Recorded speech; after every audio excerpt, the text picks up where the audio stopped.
Pues muy buenos días a todos y bienvenidos a este webinar. Mi nombre es María García y me gustaría daros la bienvenida en nombre del Colegio Oficial de Ingenieros Industriales de Asturias. Muchas gracias por compartir vuestro tiempo con nosotros y asistir a esta jornada sobre el tratamiento de estructuras hidráulicas en entornos industriales. Me gustaría agradecer también a nuestra ponente de hoy, Paula de la Iglesia Peña, su participación. Hola. Antes de iniciar, vamos a remarcar unos aspectos organizativos en la que os rogamos que todos los asistentes mantengáis los micrófonos silenciados para mejorar la calidad del audio, las webcam permanecerán deshabilitadas y las cuestiones que os puedan ir surgiendo las podéis escribir en el chat y al final de la ponencia pues abriremos un turno de dudas y preguntas donde podéis pues trasladárselas a Paula bien abriendo el micrófono o por el chat.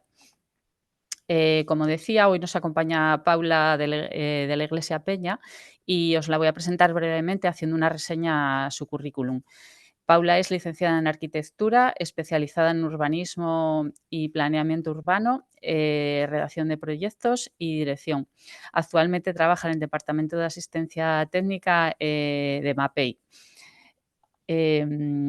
Aquí podéis ver la agenda de la jornada y de forma muy breve os presento el objetivo del webinar, que es conocer las distintas técnicas de impermeabilización y protección química de infraestructuras de hormigón, a fin de poder seleccionar la opción más adecuada para nuestro proyecto u obra. Por ir finalizando, os dejamos aquí nuestros datos de contacto en la web COIAS, el correo electrónico y un teléfono para cualquier duda o consulta que os surja. Y bueno, sin extenderme más, yo ya me despido y cedo el turno a Paula para que empiece con la ponencia. Muchas gracias. Vale, muchas gracias, María. Bueno, no, lo hemos comprobado antes, espero que se me escuche bien, ¿no? Sí, sí, se te escucha perfecto. Antes estaba intentando contactar contigo, pero no sé si era que no me escuchabas, pero ahora No se te te escuchaba, escucha. había silenciado el audio del equipo sin querer y me he dado cuenta luego cuando he visto el chat. No Vale, tenía pues nada nada, más se te escucha y delante. se te ve perfectamente, así que Muy cuando bien, quieras. pues entonces podemos ir empezando. Voy a compartir, a ver si no hay ningún tipo de problema.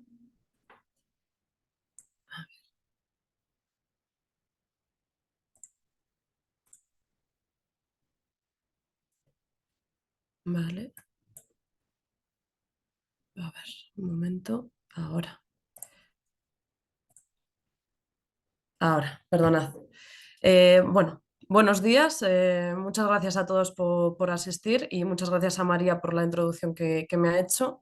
Yo soy Paula de la Iglesia, como bien ha dicho María, ahora mismo estoy en el departamento técnico de MAPEI. Mi responsabilidad es llevar la prescripción en la zona norte, por supuesto Asturias, pero mi zona cubriría desde Galicia hasta Aragón. O sea que si en algún momento tenéis un proyecto fuera del Principado, podría ir a obra a verlo sin ningún tipo de problema. Aquí en concreto hoy nos vamos a centrar en el tratamiento de estructuras hidráulicas en entornos industriales. No obstante, para los que ya conocéis la empresa, tenemos muchas líneas de productos y os podríamos dar asistencia si por un casual tuvieses algún tipo de obra distinta, como por ejemplo por cercanía pavimentos industriales, por ejemplo. Nosotros históricamente nos hemos centrado mucho en edificación y, sin embargo, podemos dar perfectamente servicio también a obra civil e industria.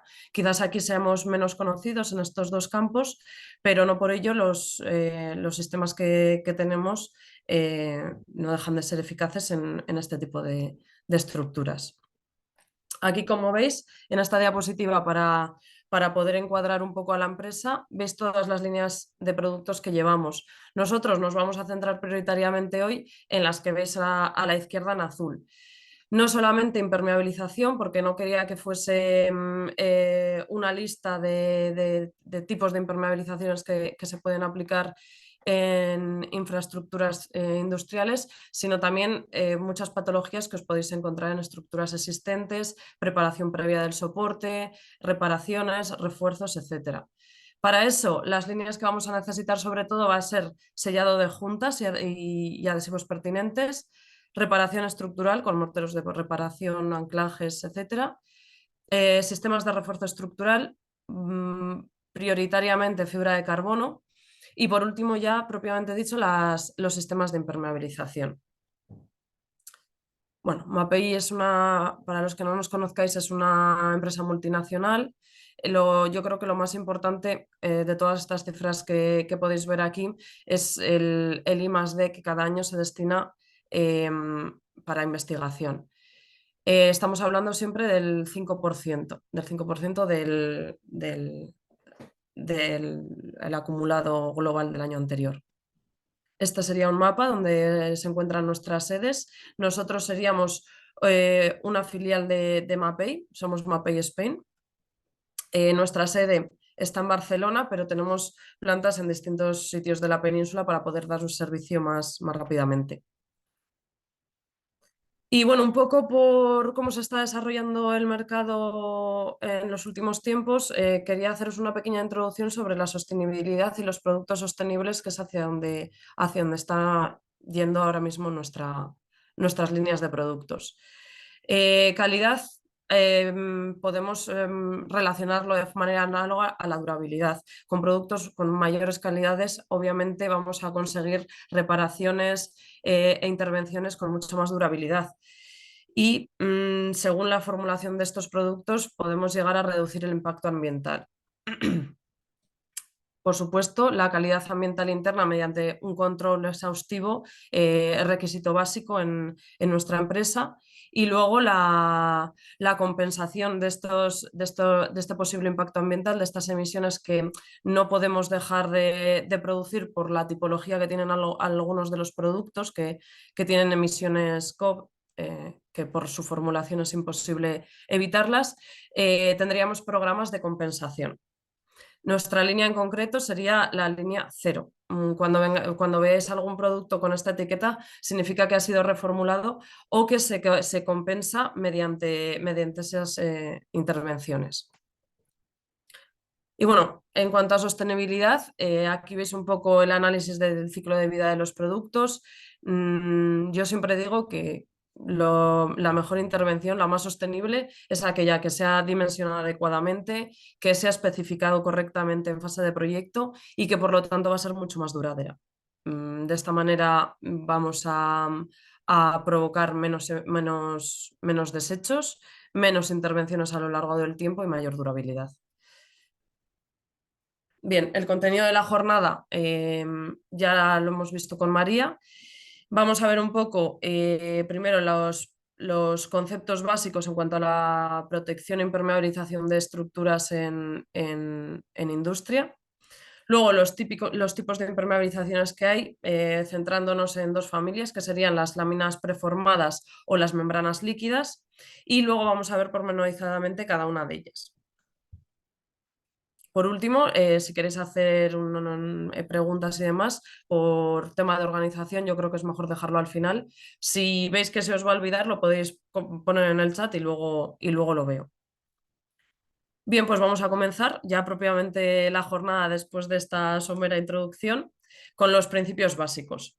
Al final, el principio de impermeabilización siempre es en torno al agua, gira en torno al agua. El agua es la sustancia más abundante que vamos a tener en la naturaleza y en mucha tipología de industria también es un elemento que se encuentra presente continuamente. Bueno, no podemos dejar de perderla, cada vez es más escasa, cada vez el tratamiento para depurar y revertir ese agua e incluso potabilizarla para poder aprovecharla es más exhaustivo. Pero por otro lado, en entornos industriales hay que considerar que es altamente perjudicial para el hormigón. ¿Por qué? Porque muchas veces lleva agentes químicos disueltos que agreden al hormigón hasta poderlo disolver y entran en contacto las sales presentes en el hormigón con la propia agua. Luego, incluso si ese agua está en movimiento, tenemos que tener en cuenta que tiene un elevado poder erosionante y si aplicamos los compuestos químicos que lleva disueltos, que ya de por sí nos va a perjudicar al hormigón de forma que sea más mojable, se vuelva más blando, se reformule. tenemos que tener en cuenta que este poder erosionante puede llegar a eliminar completamente la capa de revestimiento de las estructuras. Y tener en cuenta que impermeabilizar es aplicar una membrana estanca que impida el flujo de líquido de un lado al otro.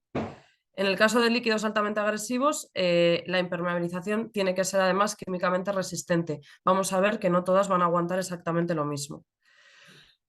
Campos de aplicación en las estructuras de hormigón en obras hidráulicas. Si bien algunas de las soluciones serán efectivas en cualquier soporte, hay que tener en cuenta que, por ejemplo, las membranas cementosas van a ser aptas para soportes cementosos, pero no serían aptas para asfalto, soportes metálicos, etc. Hay otras que no, hay otras que, debido a sus altas prestaciones, podrían absorber cualquier tipo de soporte. Tipos de elementos donde vamos a tener que impermeabilizar, pues veríamos aquí todos estos. Algunos están más asociados a la industria y otros sería más de obra civil, pero podemos encontrar pues, situaciones intermedias en las que podemos encontrar colectores y arquetas tanto en obra civil como en industria. ¿Necesidad de impermeabilizar las estructuras de hormigón? Pues sobre todo para impedir la entrada y salida de agua y aumentar esa durabilidad del elemento de contención. Nuestro objetivo será mantener el hormigón lo más aislado posible. Del agua, por lo que hemos visto, porque provoca fenómenos de corrosión, roturas debidas a ciclos de hielo y deshielo, erosión, etc. Al CO2, por los efectos de carbonatación que producen en las estructuras de hormigón, y a los cloruros, sobre todo presentes en zonas marinas o situaciones industriales en las que tengamos disueltas sales. Y luego aparte estarían los agentes químicos, que esos ya sí que son altamente perjudiciales, pero de que dependen tanto de la dilución en la que se encuentren presentes como del tipo de agente químico. Y pueden llegar a lavar la pasta conglomerante. Aquí veríamos unos ejemplos de los efectos que el agua provoca sobre el hormigón y de los efectos de los agentes químicos. Como veis, es mucho más agresivas las fotos del segundo grupo, ¿no? Donde tengamos esos agentes químicos disueltos en el agua. Impermeabilizando, ¿qué conseguimos? Evitar las filtraciones dentro de la estructura de hormigón y por lo tanto protegerla, de tal manera que vamos a aumentar la vida útil de esa estructura y vamos a provocar una reducción en su mantenimiento y por lo tanto ya favorecemos esa sostenibilidad de la que comentábamos al principio. Otro principio básico, el flujo del agua. Hay que tener en cuenta que en estructuras hidráulicas podemos tener flujo del interior hacia el exterior y también del exterior hacia el interior, por nivel freático, por ejemplo, o por hallarnos en otro tipo de situaciones. Por lo tanto, según donde nos venga ese flujo y según donde tengamos esta impermeabilización colocada, tenemos que tener en cuenta que tendremos presiones directas o indirectas o incluso ambas. Aquí veríamos los dos casos en lo que se produciría una presión directa. En este caso, en la fotografía de la izquierda, la membrana que es en amarillo se coloca entre el agua y el vaso, de tal manera que el flujo natural del agua dentro del vaso no puede salir hacia el exterior. Y en el caso de que hubiese un flujo hacia el interior, lo que tendríamos que realizar es la colocación de la membrana en la cara exterior del vaso.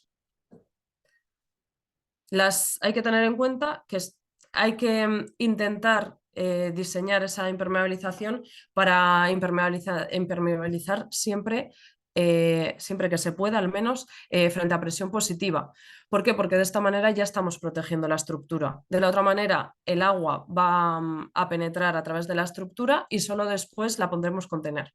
Si ese agua a su vez lleva agentes químicos disueltos, no vamos a proteger la estructura de ninguna de las maneras y la durabilidad va a reducirse considerablemente. Si no tuviésemos la posibilidad, estas serían las soluciones de presión indirecta en las cuales el flujo de agua y la impermeabilización es inversa. Si tenemos un vaso de contención donde el agua está contenida en el interior e impermeabilizamos por la cara exterior, tendremos una presión indirecta en nuestra membrana impermeabilizante. Y de manera opuesta, si tuviésemos un nivel freático alto y la membrana está colocada en el interior del vaso, también tendríamos una presión negativa. Sobre todo este flujo que viene del terreno, del sustrato, hay que tener en cuenta que principalmente en cuanto a compuestos agresivos puede llevar disueltos sulfatos, que dependiendo qué tipología tengan pueden llegar a ser altamente corrosivos. Aquí tendríamos un ejemplo de un vaso que se está ejecutando con hormigón. En este caso, como hemos comentado antes, si fuese posible, lo idóneo sería colocar una impermeabilización tanto a la cara exterior para evitar esa entrada de agua, esa protección del vaso frente a los agentes externos, a los sulfatos prioritariamente, o también a sales marinas si nos encontrásemos cerca del mar. Y luego la impermeabilización por el interior para evitar que ese agua contenida en el vaso pueda salir. Distintos tipos de membranas según ese agua que pueda fluir desde el exterior como de la contenida dentro del vaso. Aparte, todavía para no hacer que sufra más la estructura, si tenemos un nivel freático importante, podría ser recomendable incluso contemplar la opción de colocar drenajes en el exterior. ¿Para qué? Para reducir esa presión que va a tener el vaso, incluso aunque coloquemos una membrana. Al final, bueno, pues la durabilidad siempre vamos a intentar que sea la mayor posible, pero las membranas no son eternas, las estructuras suelen serlo mucho más. Entonces, si podemos fomentar que no sufra esa membrana por el exterior, colocando drenajes que bombeen el agua de tal manera que la presión se reduzca considerablemente, podremos intentar equiparar la durabilidad de la membrana con la de la estructura. Tened en cuenta que una vez que se impermeabiliza por el exterior es muy difícil volver a acceder al exterior del vaso.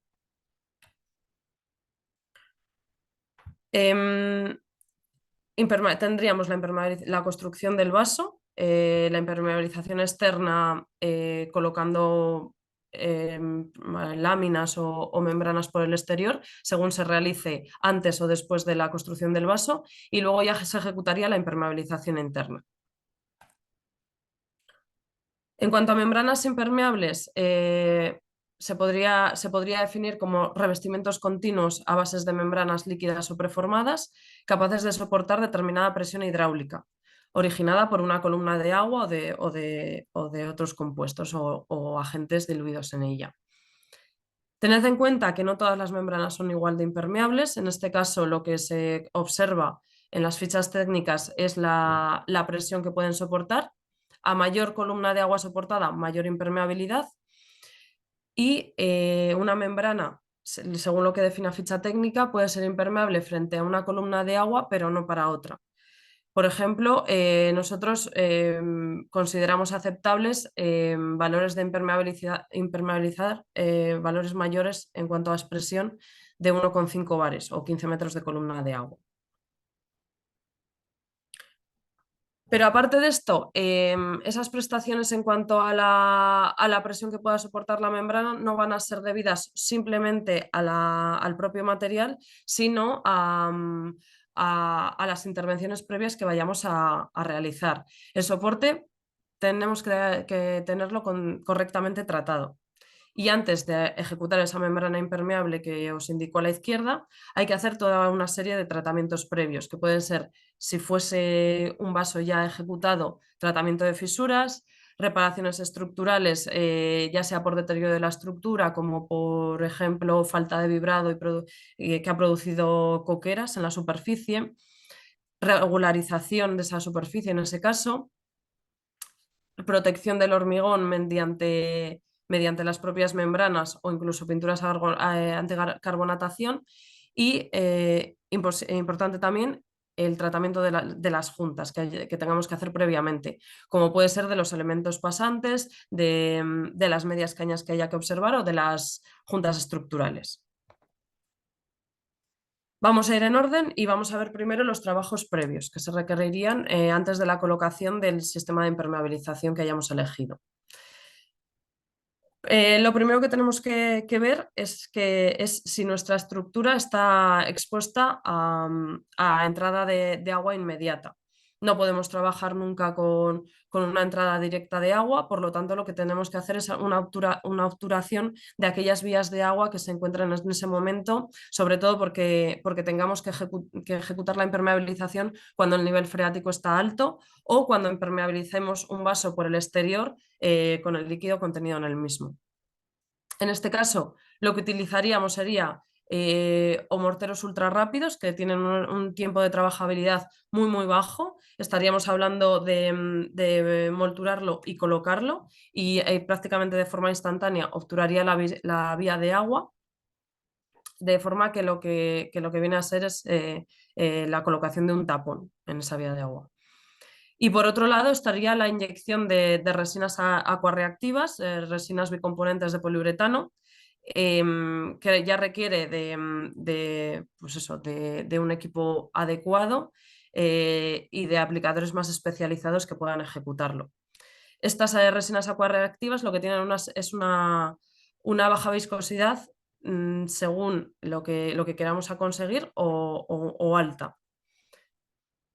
En cuanto al sellado de juntas, este sellado, cuando ya no tenemos el agua entrando en ese momento de forma instantánea, podemos pasar a sellar las juntas. Tenemos que diferenciar entre juntas sin movimiento y juntas con movimiento. No siempre se tratan igual. En el caso de las juntas sin movimiento, si estuviésemos interviniendo por el interior, podríamos, que sobre todo cuando estamos interviniendo en obra nueva, utilizaríamos las juntas de PVC, masillas hidroexpansivas o perfiles hidroexpansivos. Los perfiles hidroexpansivos obviamente solo cuando estemos ejecutando la estructura de hormigón. En el caso de que tengamos juntas de movimiento, los perfiles y las masillas no nos van a ser de utilidad, tendríamos que utilizar sí o sí juntas de PVC. En cuanto al sellado externo, podríamos ir indistintamente tanto en juntas con y sin movimiento, con masillas o con bandas elásticas. Casi todas las estructuras o casi todas las intervenciones de impermeabilización suelen fallar por este mal tratamiento de las juntas. Tenéis que considerar los puntos críticos en cuanto a la entrada de vías de agua. Aparte de eso, tened en cuenta que muchas veces estas juntas se encuentran en cambios de plano, en los cuales al aplicar la membrana no se ejecuta correctamente ese espesor mínimo necesario para que se considere una membrana estanca, una membrana impermeable. Y por lo tanto, mucho más importante prever este doble sellado por seguridad de superposición entre el sellado propiamente dicho de la junta y la superposición de la membrana impermeable si fuese elástica. En cuanto al sellado interno de juntas que podemos ver aquí, pasamos a verlo pormenorizadamente. En el caso de las juntas sin movimiento, aquí tendríamos las masillas hidroexpansivas, que lo que hace al hidroexpansivo significa que aumentan de volumen cuando entran en contacto con el agua y disminuyen si no está ese agua presente. Se tienen que considerar complementos a sellados más efectivos, como ellas por sí solas no se consideran una barrera frente a la entrada de agua, que muchas veces nos preguntan, no, es que no quiero hacer una membrana impermeable, sino simplemente tratar las juntas para que sean estancas mediante masillas hidroexpansivas. No, tendrías que hacer una ejecución completa de esa impermeabilización. De igual manera, los perfiles hidroexpansivos, que estos ya los conoceréis para la colocación en las juntas de trabajo entre distintas intervenciones de ejecución del hormigón, pues se colocarían a mitad de espesor del muro, de tal manera que tendrían el mismo funcionamiento que las masillas hidroexpansivas. Cuando entran en contacto con el agua, expanden. Normalmente lo que tienen estos perfiles hidroexpansivos es un tiempo de reacción para que cuando entran en contacto con el agua presente en el hormigón fresco no expandan directamente, porque en ese caso lo que provocarían es una burbuja de aire en el hormigón a la hora de fraguar, y en cambio cuando ese agua desaparece dejarían un hueco que se iría llenando de agua y provocaría el fallo más rápido por entrada de agua que si no se hubiesen previsto esos perfiles.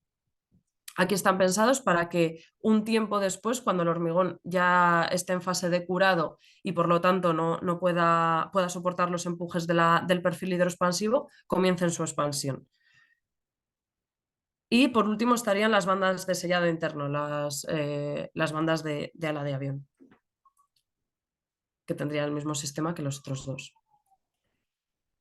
En cuanto al sellado externo de las juntas, se emplearán prioritariamente masillas elásticas para que puedan absorber los posibles movimientos que pueda haber en la estructura. Podríamos utilizar poliuretanos monocomponentes prioritariamente.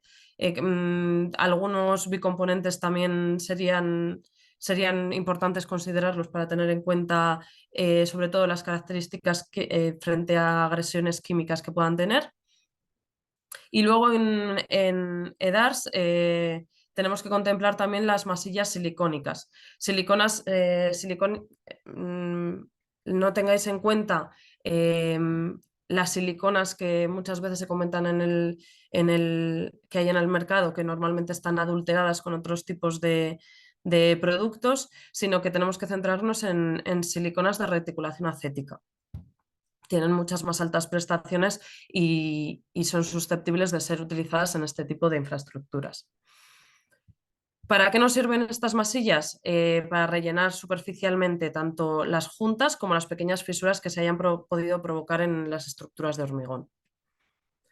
¿Cuál es el adecuado dimensionamiento de estos sellados? Primero, tenemos que tener en cuenta que si los selladores son elásticos y se adhieren al fondo de junta no van a funcionar correctamente, acabarían fisurando muy probablemente, y tenemos que prever primero la colocación de un fondo de junta expansivo, compresible, que evite esa adhesión al fondo de junta. Y el dimensionamiento de ese perfil tiene que ser tal que la junta tenga un ancho X y una profundidad aproximadamente de la mitad. Adicionalmente, dependiendo sobre qué tipo de soporte estemos colocando este sellado, tendremos que incorporar y el tipo de junta de sellador que estemos utilizando, tenemos que prever la colocación de una imprimación previa. En cuanto al sellado de las juntas de corte o de hormigonado, en este caso lo que se utilizaría prioritariamente son bandas elásticas que se realiza, las juntas de control ya sabéis que se realizan cuando no es posible verter el hormigón de forma continua. Y por otro lado, para reducir las posibles fisuras que se produzcan en una posición determinada. Aquí vemos la diferencia entre una junta de dilatación y las juntas de corte hormigonado. En este caso, los tratamientos se resuelven mediante las bandas o mediante la combinación con sellados previos o posteriores con masillas que podrían ser, por ejemplo, de reticulación acética, como hemos visto antes.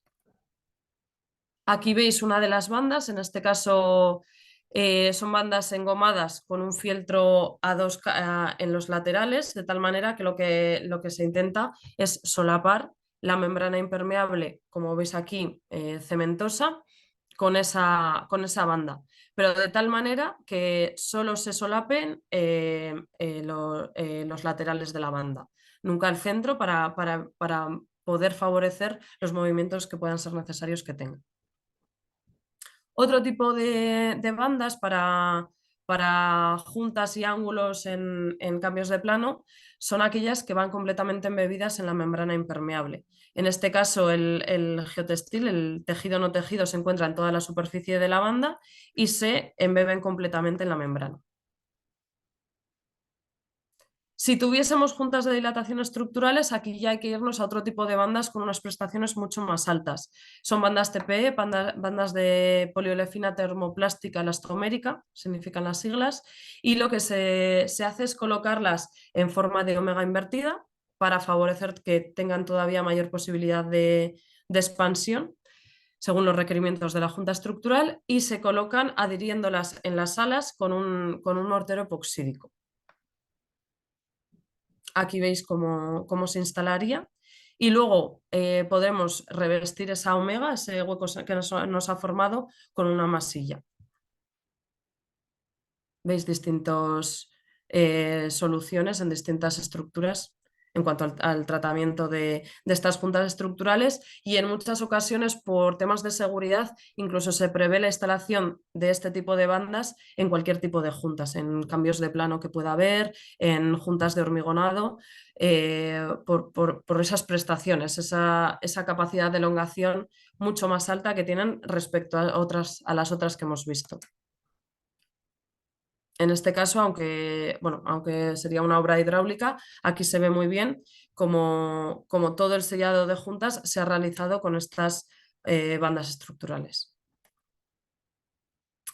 Y el tratamiento de las medias cañas, que lo que vienen a intentar prevenir es esos encuentros a 90 grados, de forma que, como hemos comentado, la membrana podría tener una reducción en el espesor efectivo para conseguir esa estanqueidad del vaso, y por lo tanto podemos utilizar, en el caso de que sean juntas sin movimientos, morteros texotrópicos, ya sean cementosos o epoxis.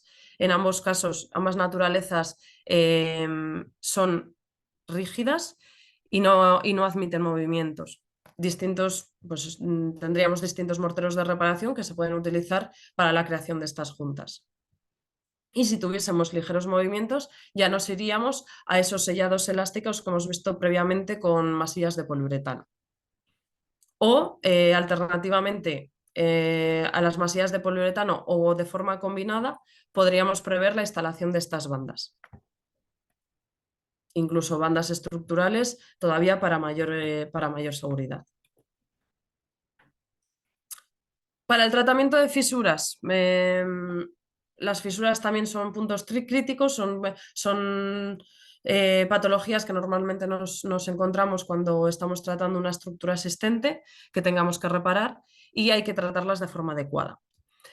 ¿Cómo se puede realizar esa intervención? Pues puede ser por inyección, por vertido o por espatulado de resinas o masillas. Cuando se vaya a impermeabilizar por encima de estas fisuras, lo que hay que prever preferiblemente es un enmallado de refuerzo de esa membrana flexible. Y por último, antes de definir el tipo de procedimiento a realizar, consultadnos, porque hay diferentes formas de actuar, ya sea por inyección con resinas epoxídicas, sobre todo en el caso de que estemos trabajando en elementos en superficies verticales, ya sea directamente por vertido de estas resinas sobre superficie horizontal, sobre la fisura que se nos haya abierto, o ya sea con el sellado mediante selladores elásticos que hemos visto antes, de masillas de poliuretano o masillas de reticulación acética. Aquí a la izquierda, a la derecha, perdón, lo que os comentaba de esa superposición a posteriori de la membrana impermeable, preferiblemente enmallada en estos puntos. Si estuviese enmallada en toda la superficie, pues prever otro refuerzo mediante solape con otra banda. En cuanto a los elementos pasantes que nos vamos a encontrar normalmente en estas estructuras de hormigón, en entornos industriales, también asegurar el correcto sellado, que no se produzca infiltración entre el elemento y la estructura de hormigón, sobre todo porque no se ha tratado adecuadamente y muchas veces se producen juntas frías en estos elementos. Y aquí veis las distintas patologías que se pueden producir. Todo elemento pasante es muy susceptible de presentar filtraciones porque al final estamos perforando ese vaso de hormigón.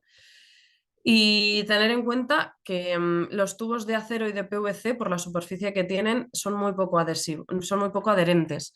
Habría que prever en estos casos un lijado previo de su superficie y una imprimación normalmente con imprimaciones poliméricas de alta adherencia o imprimaciones epoxis.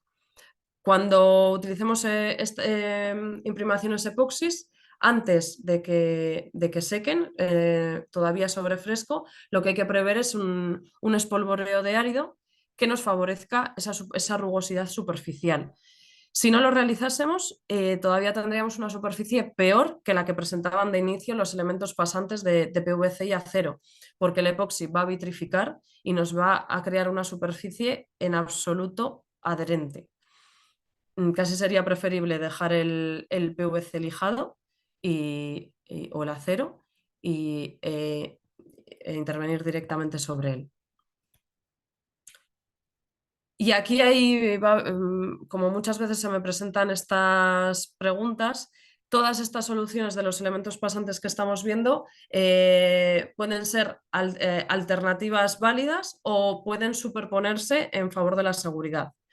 En este caso, la instalación de estas piezas especiales puede hacerse a mayores después de haber hecho ese tratamiento previo de la superficie del elemento pasante, que lo que hace es prever un refuerzo mediante superposición de la membrana impermeable y geotextil previo a la ejecución de la propia membrana impermeable por encima. De tal manera que lo que estamos previendo es una realización de la membrana con 4 pasadas, con 4 capas y 2 mallas de refuerzo, un geotextil y una malla de fibra de vidrio.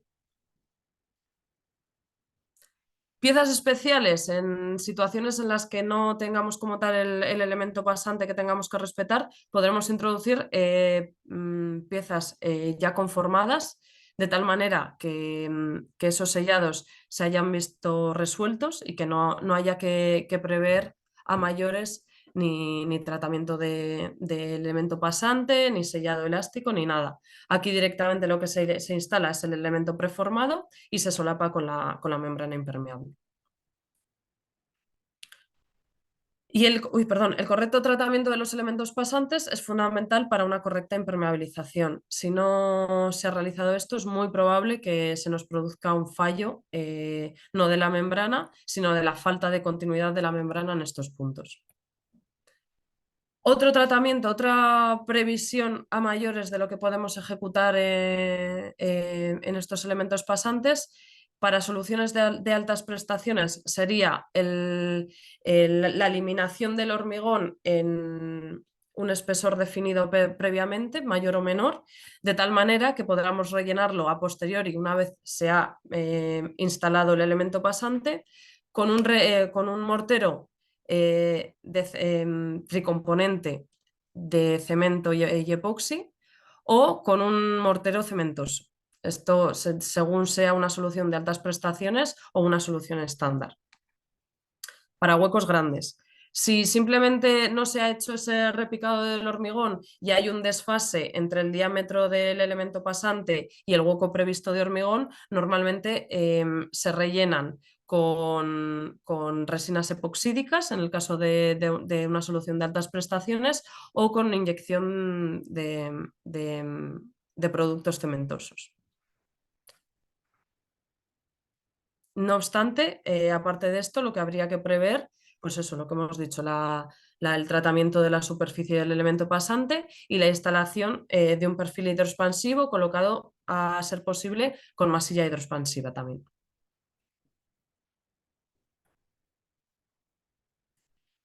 En el caso de utilizar las masillas hidroexpansivas bueno, no sé si se me ve el ratón, en la salida del elemento pasante, tened en cuenta que estas masillas, estos perfiles siempre están confinados porque van a expandir.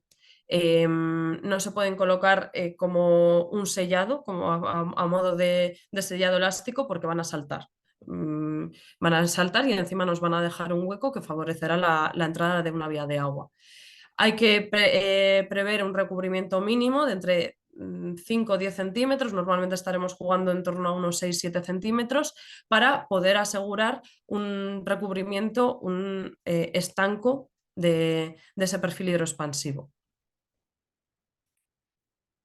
aquí es como una correcta ejecución de ese cordón hidroexpansivo mediante masilla hidroexpansiva. Aquí lo que se ha hecho es un repicado del hormigón aproximadamente de 6 centímetros, la instalación de un cordón perimetral al elemento pasante con un cordón de masilla hidroexpansiva y a continuación una recuperación del volumen perdido de hormigón con un mortero de reparación estructural que tenga una resistencia adecuada. No nos valdría morteros no estructurales, morteros marcados como R2, como muchas veces nos encontramos en el tratamiento de estos elementos pasantes. Estos morteros no tendrían la resistencia suficiente y aunque le hayamos dado ese espesor necesario mínimo de 5 o 6 centímetros, también acabarían saltando. Paula, ¿puedo interrumpir un segundín? Sí, Soy Moisés Álvarez. Me acabo de incorporar sí, y, perdón, quería preguntar una duda. sí. En estos casos, si son tuberías de vapor o tuberías de fluidos calientes, que al final va a haber dilatación, no sé si esto afectará a estos morteros que puedan absorber esa dilatación que pueda haber o da igual o no sé si esto se presenta en algún caso de eso, que tuberías de vapor que entran por traceados o lo que sea, que... Sí, aquí lo que tendríamos que ver es el elemento pasante, las dilataciones que va a tener por ese salto térmico, porque no sé si sería, claro, si está continuamente pasando un fluido caliente, sabemos que va a ser estable, o sea, que no va a tener dilataciones, sino que siempre va a estar dilatado. Pero normalmente lo que se hace es sellados elásticos. Aquí se prevé que no, o sea, no podemos utilizar morteros cementosos, morteros epoxídicos y lo que se hace es la utilización de sellados elásticos en todo el perímetro. Vale, muchas gracias.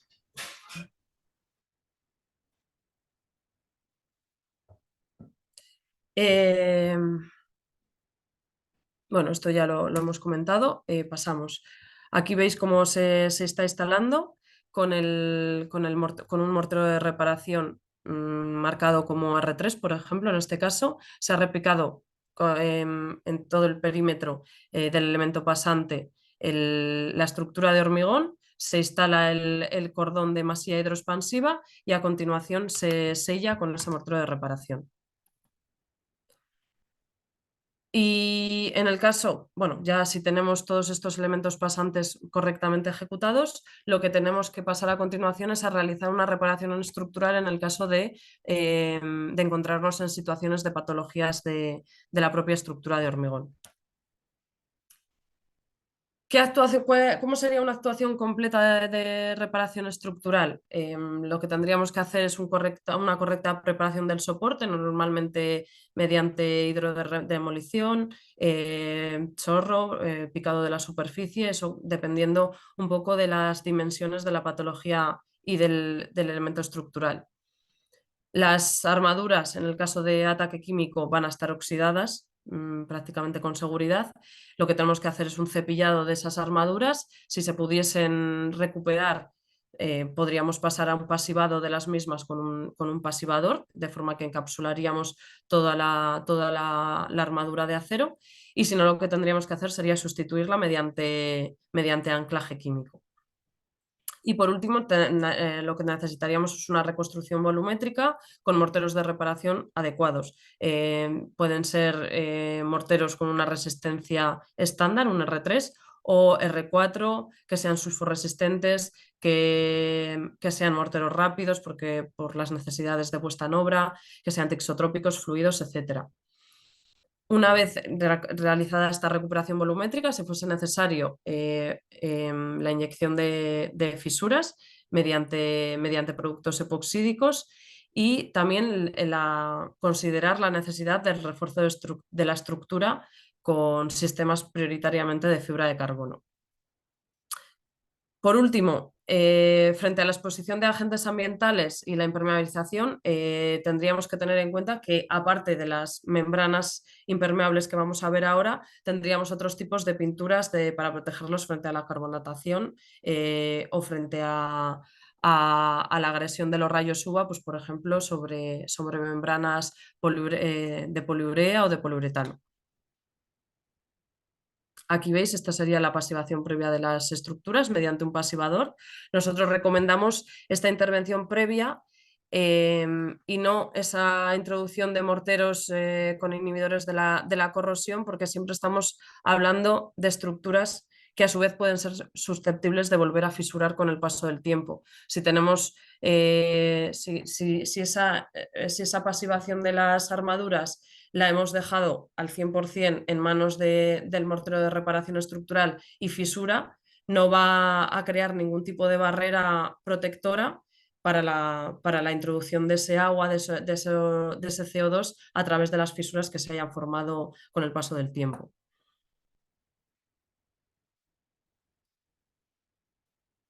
Vale, aquí veis un poco esa intervención en una estructura muy agredida por la corrosión. Veis que la primera intervención a realizar una vez que se ha eliminado todo ese hormigón degradado y se ha cepillado las estructuras es pasivarlas con este pasivador que es de color azul simplemente para que se vea dónde se ha aplicado y dónde no y asegurarse el correcto encapsulado. Ya sabéis que las armaduras se tienen que descubrir en 360 grados, no valdría pasivarlas solo en el frente porque básicamente no conseguiríamos un correcto encapsulado de las mismas. A continuación, recuperaríamos el volumen mediante un mortero estructural, ya sea sulforresistente o no, de una resistencia u otra, siempre marcado R3 mínimo, R3, R4. Y en este caso, como veis que el operario está haciendo con mortero texotrópico, o bien pues en grandes estructuras podría ser mediante encofrado y vertido de un mortero fluido o mediante proyección. Y en el caso de intervenciones de baja entidad, pues podríamos intervenir también con morteros de reparación no estructural, marcados como R2 o R1, que habitualmente no se marcan. En el caso de tener que reforzar, por ejemplo, tanques que no tengan la suficiente resistencia aún una vez realizada esa reparación estructural, que se prevea que las cargas que va a asumir son mayores frente a las que está dimensionado, podríamos llegar a introducir refuerzos con sistemas FRP de fibra de carbono. En este caso, como podéis ver, un ejemplo sería el refuerzo de una viga a flexión mediante laminados de fibra de carbono o de cabezas de vigas mediante tejidos para refuerzo cortante.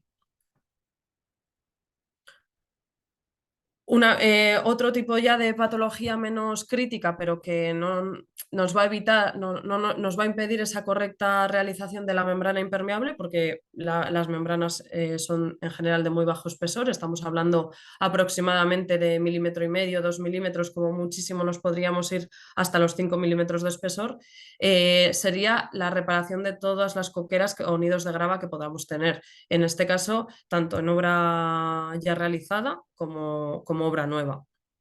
Sobre este tipo de superficies no podríamos intervenir realizando la membrana y sería necesario regularizar previamente con morteros adecuados según se prevea que vayamos a tener un espesor de regularización u otro. Nos podríamos ir con estos morteros de regularización hasta los 3 centímetros de profundidad. Aquí veis intervenciones previas de regularización de estructuras hidráulicas y bueno, esto a mayores porque en algunos casos sí que nos hemos encontrado con esta falta de conocimiento, prever que la regularización obviamente se tiene que realizar antes de ejecutar la membrana impermeabilizante y no después. Es verdad que, por ejemplo, estas dos fotografías serían de piscinas. Son situaciones en las que muchas veces intervienen aplicadores no cualificados, no están familiarizados con este tipo de intervenciones, pero bueno, las membranas impermeables habitualmente son elásticas o al menos tienen una superficie muy poco adherente y sobre ellas no puede ir un mortero de regularización que van en muy bajo espesor y que son rígidos. ¿Por qué? Porque van a fisurar o porque no van a adherir adecuadamente. Pues ya una vez hemos visto que hemos realizado todos los trabajos previos, ya podemos entrar, propiamente dicho, a ver los distintos tipos de membrana que podemos ejecutar. Os recomendaría realizar un listado, un checkpoint para poder aseguraros de que se ha realizado adecuadamente todos esos tratamientos previos, unos más críticos que otros, y dependiendo de qué tipo de situación nos encontremos, será necesario ejecutar unos y otros no. Y el último paso, pues la aplicación de la membrana impermeable. Tipos de membranas impermeables. Ya os digo que vamos a diferenciar principalmente entre dos familias, que serían las prefabricadas contra las líquidas. ¿Qué diferencias tendríamos? Las prefabricadas, normalmente estamos hablando de láminas de PVC cada vez menos usadas, láminas de TPO, telas asfálticas, láminas de butilo, láminas bentoníticas, FPO, etc. Y por otro lado estarían las impermeabilizaciones líquidas, que dividiríamos entre cementosas, que a su vez pueden ser rígidas o elásticas, y poliméricas, que son monocomponentes o bicomponentes. Las monocomponentes habitualmente ya sabéis que tienen unas prestaciones más bajas, pero que por contra su aplicación es mucho más rápida y mucho más sencilla. Las bicomponentes ya serían para soluciones de altas prestaciones y nos iríamos a membranas epoxídicas de poliuretano, de poliureas híbridas, etc. En cuanto a membranas prefabricadas, ¿qué nos aportarían? ¿Qué ventajas tendrían a su favor? Principalmente que nos aseguramos el espesor. En este caso no tenemos que estar controlando en obra que se haya ejecutado correctamente la membrana en un espesor adecuado, controlando sobre todo esos cambios de plano donde pueda haber una merma en el espesor. En estos casos ya sabemos por ficha técnica el espesor en el que va suministrado esa lámina y por lo tanto la calidad, el control de la calidad va a ser exhaustivo. Tienen buenos rendimientos de puesta en obra porque se pueden ejecutar muchos metros cuadrados en un solo día, sobre todo en el caso de estructuras con una geometría regular. No necesitan soportes de calidad, en muchas ocasiones podemos entrar a instalarlas incluso sobre una zahorra correctamente compactada y la puesta en servicio sería inmediata, no requieren de tiempos de fraguado ni nada por el estilo. Por contra, también muy importante, la interfase de circulación que tiene el agua entre estas láminas y el soporte que tengamos, que nos provoca que en caso de que se produzca un fallo puntual, ya se produce una pérdida de impermeabilidad total. Y también sería muy difícil detectar dónde se ha producido esa entrada de agua para poder pasar a repararlo. Membranas preformadas, ¿dónde sería conveniente su instalación? Pues habitualmente en balsas de riego donde la preparación del soporte no es tan exhaustiva y la geometría que nos vamos a encontrar, como bien veis en esta foto, es bastante regular. Un tipo de membranas preformadas que no serían de aplicación precisamente en estas balsas de riego serían las membranas de geotextil interpunzonado con bentonita. ¿Qué requieren sí o sí? Dos cosas: que estén correctamente, que no puedan expandir, o sea, la bentonita ya sabéis que expande al entrar en contacto con el agua y por lo tanto no pueden quedarse vistas, como a veces nos han consultado para ejecutarlas directamente posando la lámina sobre la superficie que se tenga que impermeabilizar. Y por otro lado, la bentonita natural sódica no puede entrar en contacto con cloruros porque no expandiría correctamente y se produciría un deterioro de esa lámina. ¿Dónde se utilizan prioritariamente? Tanto en horizontal como en vertical, en estructuras de hormigón enterradas, en colocación bajo losa de hormigón, de forma que esté que no pueda expandir, que se vea controlada esa expansión, sobre muros de contención, sobre muros pantalla, pilotes, tables tacas y sobre aparcamientos subterráneos. Pero vamos, lo más importante es que estén correctamente confinadas. Aquí veis la instalación de otro tipo de membranas. Serían membranas FPO de poliolefina, FBT, pero que en este caso, para evitar esa recirculación del agua entre la lámina y el soporte y la estructura de hormigón, lo que llevan es un tejido no tejido incorporado, de tal manera que una vez que se vierte el hormigón por encima, se asegura el monolitismo al quedar trabado ese geotextil con el hormigón. Estas membranas, aparte de estas, sí que serían aptas para contacto con agentes químicos agresivos, con cloruros, en el caso de encontrarnos cerca de nivel freático marítimo. E incluso lo que son barreras también es frente a la entrada de gas metano y garradón. Aparte de la membrana como tal, tenemos a disposición para cubrir todo el sistema los elementos accesorios que estarían formados por membranas autoadhesivas para la colocación en las partes en las que tengamos elementos de hormigón ya ejecutados, como las tiras para asegurar el correcto solape de la lámina y un solape estanco. Y para entrar en contacto con agua potable tendríamos otro tipo de membrana impermeabilizante también de TPO-FPO, de poliolefina flexible, que en este caso se realiza con un proceso de multiextrusión y está reforzada con malla de poliéster. Bueno, aquí entramos ya también en una zona de arenas movedizas. Está testada para entrar en contacto con el agua potable según el reglamento de 2011. ¿Por qué? Porque ya sabéis que el año pasado salió el nuevo reglamento, pero que no tiene norma de desarrollo, esa lista de sustancias positivas frente a la que hay que certificar la compatibilidad de la membrana todavía no se ha publicado. Aquí veis, en este caso sí, cómo se instalaría para el caso de balsas de riego, de balsas de contención de agua potable, este tipo de láminas.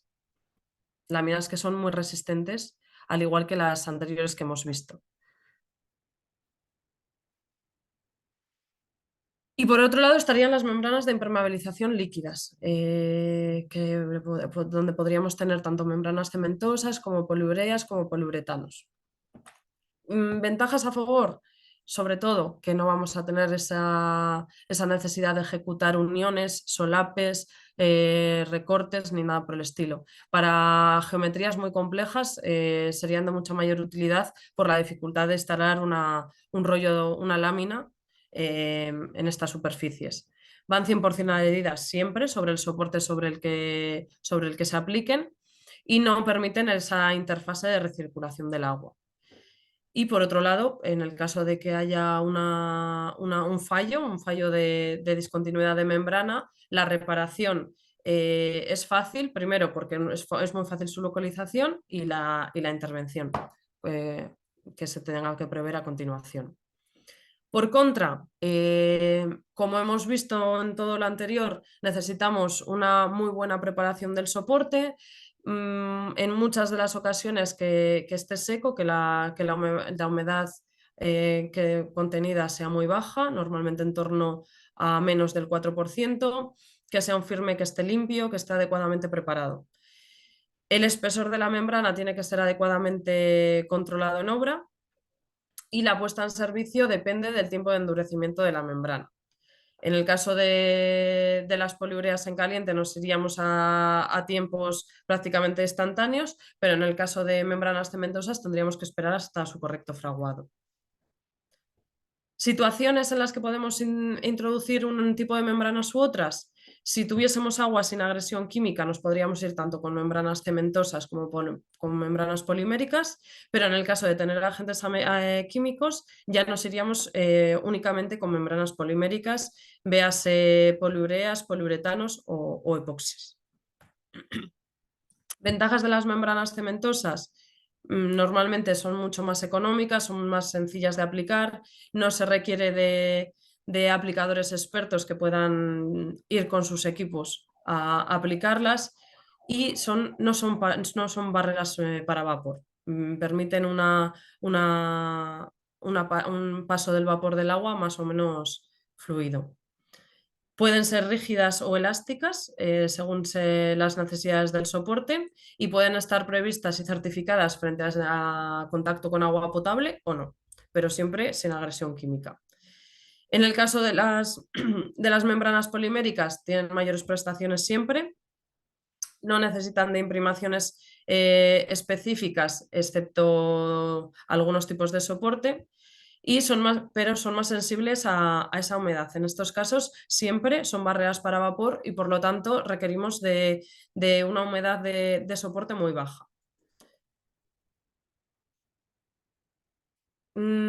Parámetros que tengo que tener en cuenta a la hora de determinar la instalación de una membrana u otra.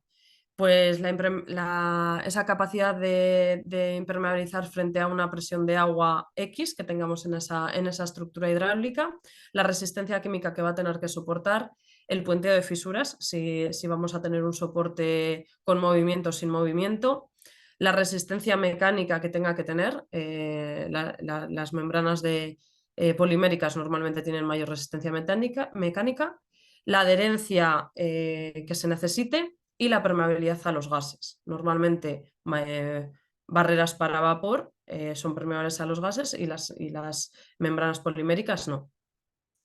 En contra, que la absorción del agua que tengan sea una u otra, la porosidad de ese soporte, la retracción que pueda tener y la permeabilidad a los gases que se nos requiera, ya sea a favor o en contra.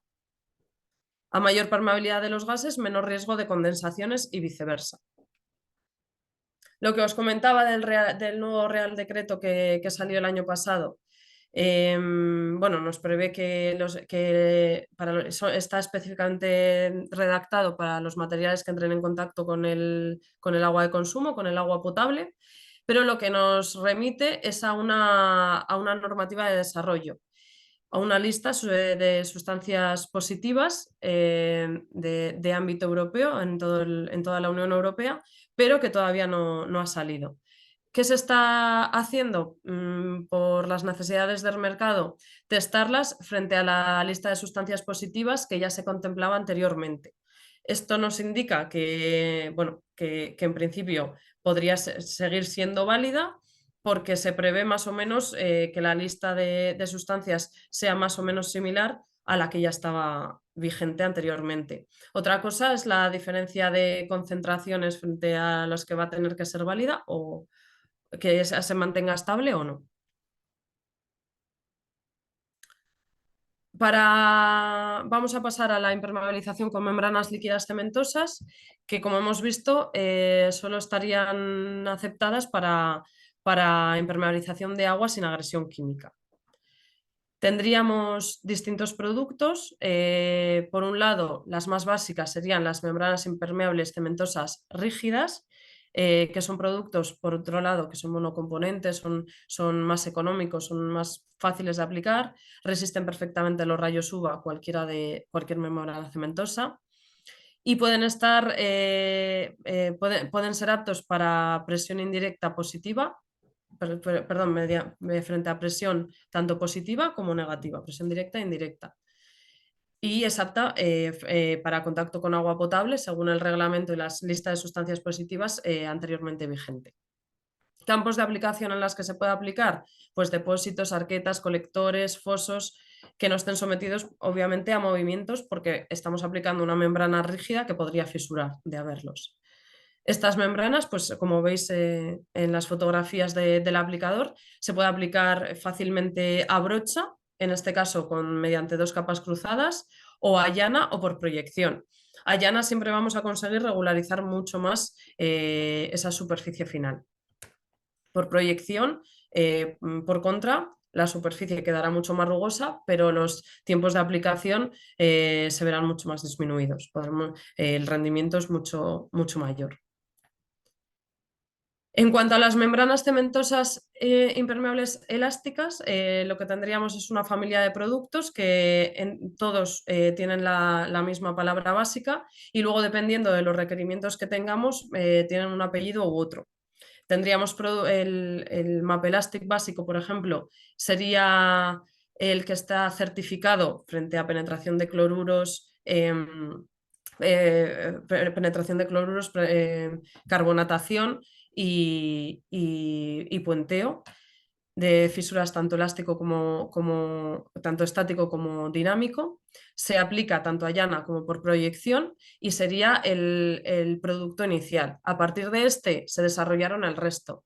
El que veis a continuación, a su derecha, sería un producto que es muy sencillo de aplicar porque se puede aplicar incluso a rodillo. Y es a su vez el que está testado frente a puenteo de fisuras con una clasificación más alta, que sería clasificación A5, es la máxima. El puenteo de fisuras estático va desde A1 hasta A5.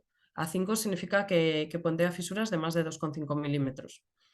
Y en el caso de fisuras dinámico, lo mismo, estaría clasificado como B4.2, que también sería la clasificación máxima. Y nos serviría para impermeabilizar depósitos de agua potable porque podría entrar en contacto con agua potable. En el caso de tener que impermeabilizar frente a presión indirecta, ya sea porque no podamos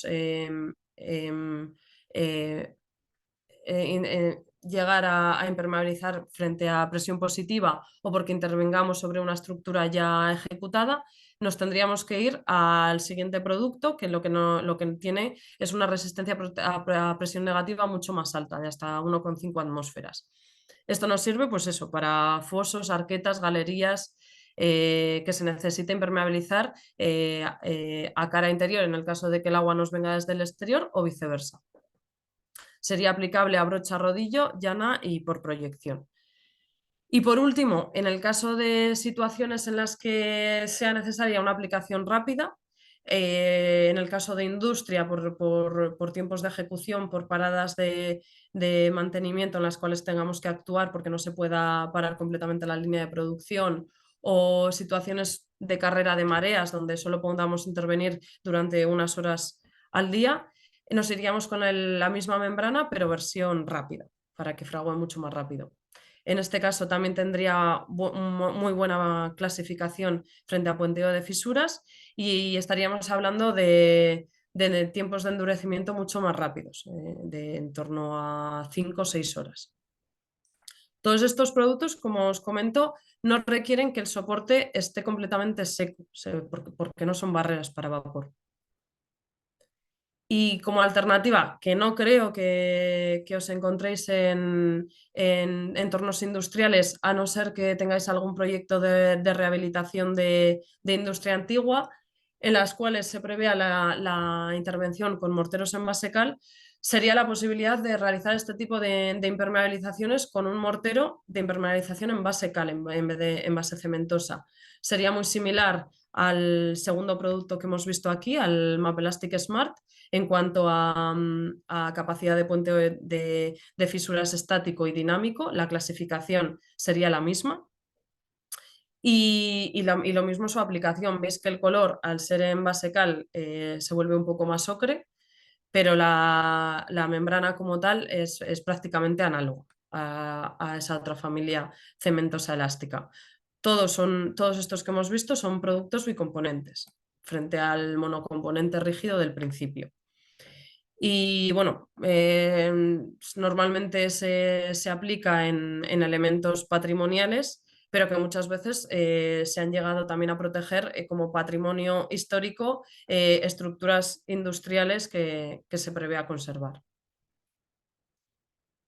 Aquí, por ejemplo, veis la aplicación en un depósito de esta membrana cementosa bicomponente elástica. Otra situación. Y aquí, en este caso, el operario a la derecha lo que está ejecutando es la membrana en dos capas, pero armándola con esa malla de fibra de vidrio que comentábamos al principio. ya sea para armado en puntos singulares donde se prevea mayores necesidades de mecánicas, mayores requerimientos mecánicos, o en general para conseguir mayores prestaciones mecánicas. Aquí, aunque sea una estructura que en este caso es una presa, yo creo que se veía muy bien las ejecuciones de los morteros de reparación, los productos para la ejecución de esa junta estructural y la regularización con los morteros adecuados. En esta estaríamos en una cisterna, en Arousa, en la que también se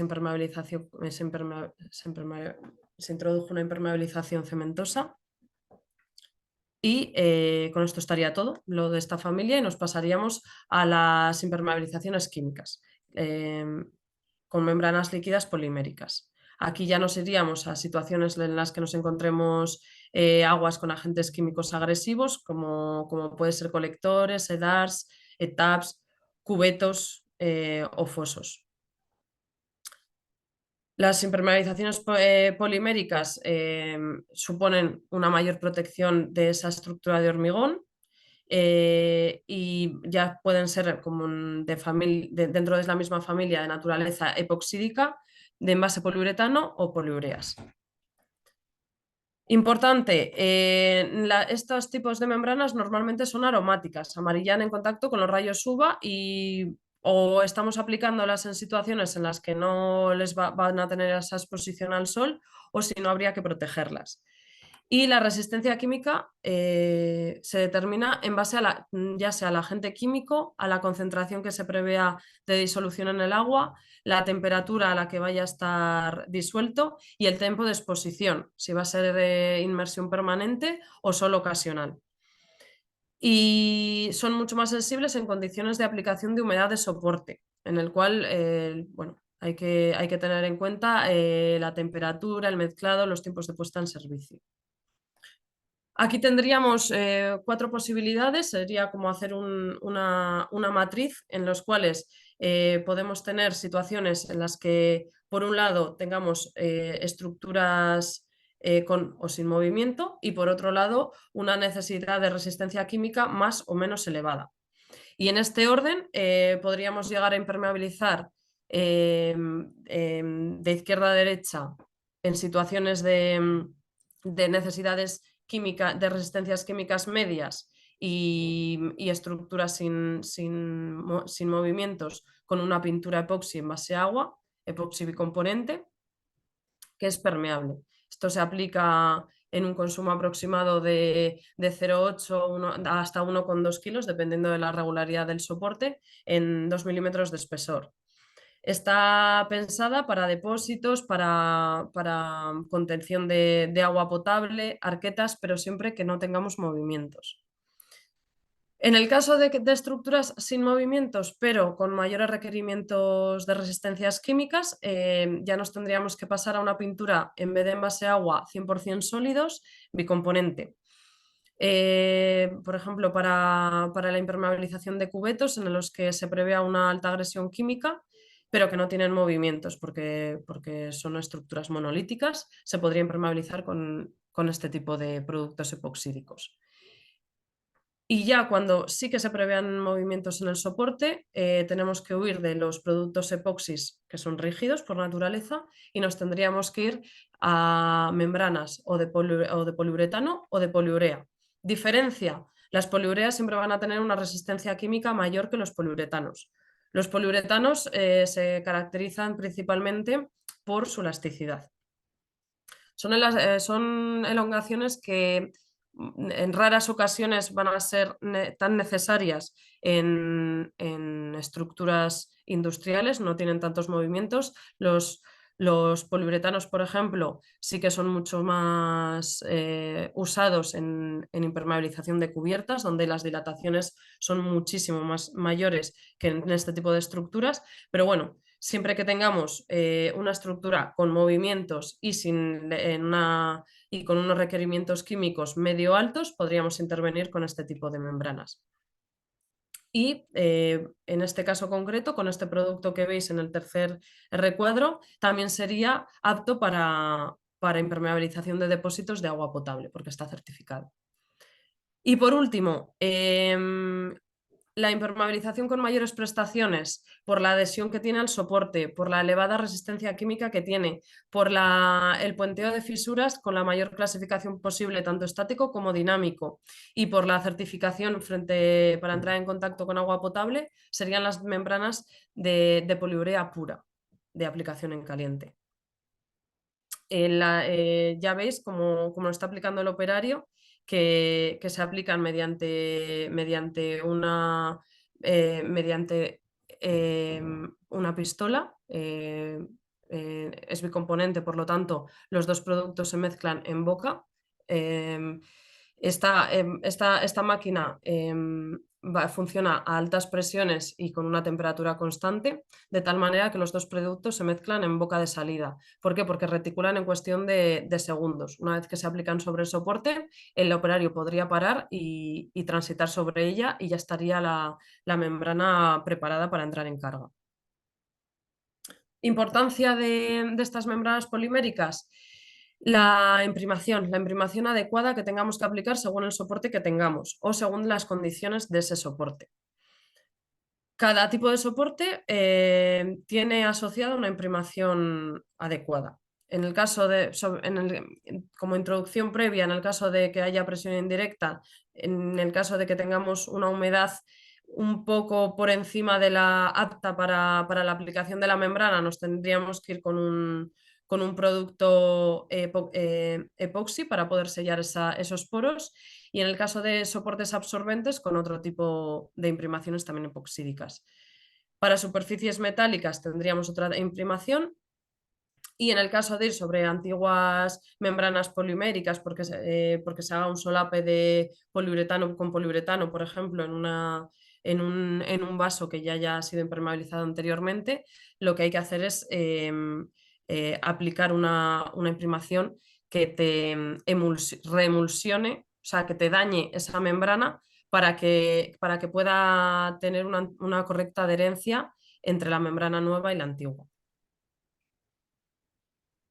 En las membranas poliméricas, aquí veríamos ejemplos de esa membrana de poliuretano que hemos visto, membrana elástica para aplicación sobre soportes con movimientos, con unas resistencias químicas medias y con un certificado frente a contacto con agua potable. En este caso sería un decantador que se impermeabilizó con este producto, por ejemplo, y en este caso un depósito que iba a contener agua potable.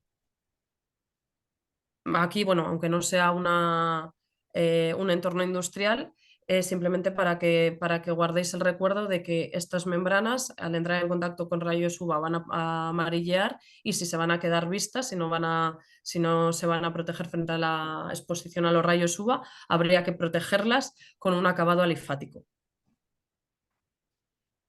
Y este sería un ejemplo en un silo de cereal de aplicación de esa membrana de poliurea pura, de aplicación en caliente, donde el soporte en un silo previsiblemente va a tener unos movimientos bastante importantes, y donde la resistencia mecánica también es muy importante, porque por la fricción que va a provocar ese cereal en la caída que tenga. También en el caso de los digestores anaeróbicos sería la impermeabilización adecuada. Aquí además se tuvo que reforzar por toda la fisuración que tenía. Y esto sería una depuradora en una refinería industrial. Bueno, en el caso de presas también se podría llegar a aplicar. Aquí estamos hablando que los rendimientos de aplicación por metro cuadrado son muy altos, y en un día se pueden llegar a impermeabilizar muchos metros cuadrados. Por lo tanto, simplemente en el caso de grandes estructuras a impermeabilizar, sería una solución muy adecuada. Y esta sería un decantador, una depuradora, en la que ya se ve todas esas intervenciones, como hemos ido viéndolas, pues de intervención y correcto sellado de fisuras, de juntas estructurales, la creación de medias cañas, la reparación estructural o regularización del soporte, el tratamiento de elementos pasantes y, por último, la impermeabilización mediante la membrana adecuada, en este caso membrana de poliurea pura. Aquí en este decantador veis cómo estaba previamente el soporte, estaba muy dañado, hubo que descubrir las armaduras para poder repararlas, y aquí se está aplicando el mortero de reparación, un mortero en este caso más sencillo, un marcado R3, para recuperar el volumen que se había eliminado para la pasivación de las armaduras. Y la aplicación de la poliurea pura. Bueno, en este caso un delfinario. De nuevo, no es una estructura industrial propiamente dicha, pero sí que era una estructura que se tenía que impermeabilizar e iba a quedar expuesta a los rayos UVA. Así que posteriormente a la aplicación de la membrana se protegió con esa pintura alifática. Y aquí veríamos la impermeabilización de una piscifactoría de salmones que, bueno, por las condiciones de la obra se preveía que iba a ir impermeabilizada en proyecto con una membrana cementosa que hubiese sido perfectamente válida porque era válida para entrar en contacto con agua potable y para soportes elásticos. ¿Qué pasa? Lo que hemos comentado antes, sobre todo en el caso de aplicación por proyección. Las membranas cementosas dejan una superficie bastante rugosa. En el caso de contener salmones u otro tipo de peces que tienen un movimiento cíclico a lo largo de la piscifactoría y van impactando contra las paredes de la estructura, podrían llegar a dañarse con esa superficie rugosa de la membrana cementosa. Y lo que preveímos fue la sustitución de esa membrana impermeable por una polimérica con la superficie mucho más suavizada, de tal manera que los salmones pues no se iban a ver dañados. Aquí veis el tratamiento, la imprimación, en la fotografía intermedia veis la imprimación del soporte, el espolvoreo de árido para conseguir la adecuada mordiente para luego aplicar la impermeabilización de poliurea. Y esto sería un poco todo. Ahora, si queréis, pasamos a las preguntas que podéis tener, pero bueno, simplemente a modo de resumen, tened en cuenta que a la hora de diseñar una impermeabilización vais a tener que seguir todos estos pasos, ¿no?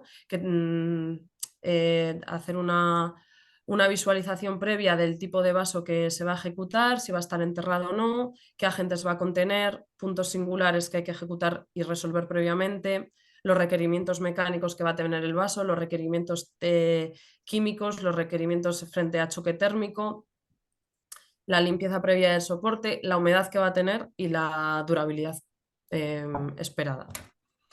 Y nosotros desde el departamento técnico de MAPI, en concreto desde la parte de prescripción, lo que podemos haceros es facilitaros el diseño de la impermeabilización correcta mediante informes, partidas de precios, detalles técnicos y otro tipo de documentación que necesitéis, e incluso visitas a obra o formaciones como las que estamos realizando ahora.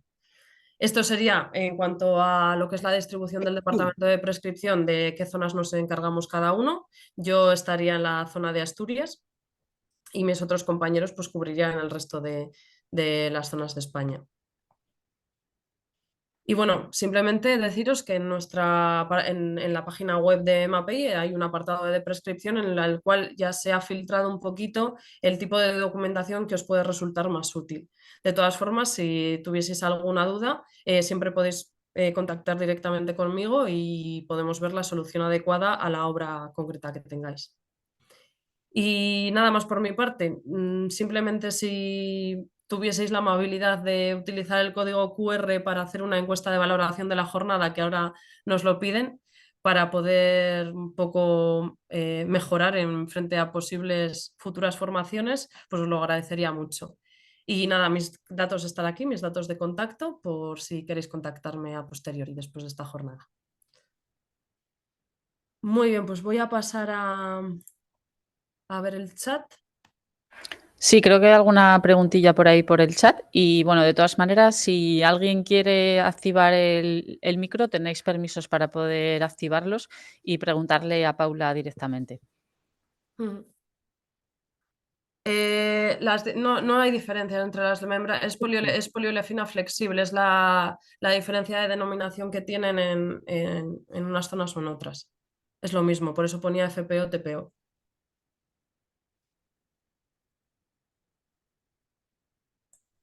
Opa.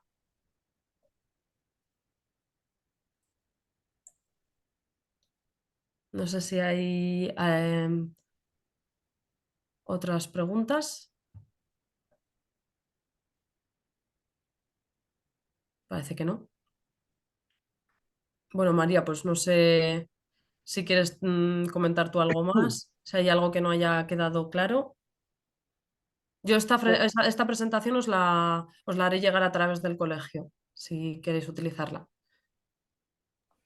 Pues en principio, bueno, si no tenemos ninguna pregunta más por aquí, por el chat revisamos que no hay nada Ujú. y que no os dé vergüenza abrir el micro, ¿eh? Que no, que no pasa nada.